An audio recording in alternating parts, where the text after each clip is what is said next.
Hello everyone, ఎట్లున్నారు? అందరూ బాగున్నారా? సో ఇవాళ ఒక క్వశ్చన్ అడుగుతా. కొంతమంది హస్బెండ్స్ ఉంటారు, సో మనం ఇంట్లో ఎంత కష్టపడుతున్నా ఎంత చేస్తున్నా కానీ నువ్వు ఏం చేస్తున్నావు అని దెప్పి పొడుస్తూ ఉంటారు. సో అలాంటి వాళ్ళకి నేను చెప్పేది ఏంటంటే, అండ్ ఇంకొకటి, ఏం చేస్తున్నావు అనేది కాకుండా నీకు పిల్లల్ని పెంచడం చేత కావట్లేదు అని అంటారు. అలాంటి వాళ్ళ మాటలు అసలు పట్టించుకోవద్దు. ఎందుకంటే వాళ్ళు బయట చల్లక ఇంట్లో వాగుతూ ఉంటారనమాట. ఇంట్లో పెళ్ళం మీద అరుస్తూ ఉంటారు. ఇదే అరుపులు బయటికి వెళ్ళి అరవమనండి, అరవలేరు. బికాస్ బయట తను చల్లరు. ఏమంటారు, బయట చల్లని వాళ్ళే ఇంట్లో ఎగిరెగిరి పడతారు అని అంటారు కదా. అది 100% ట్రూ.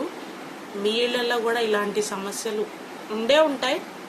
సో ఉంటే కనుక డెఫినెట్గా కామెంట్ చేయండి. అవునా కాదా చెప్పండి ఫ్రెండ్స్. బయట చల్లని మగాడే ఇంట్లో ఆడదాని మీద అరుస్తాడు, గొడవ పడతాడు.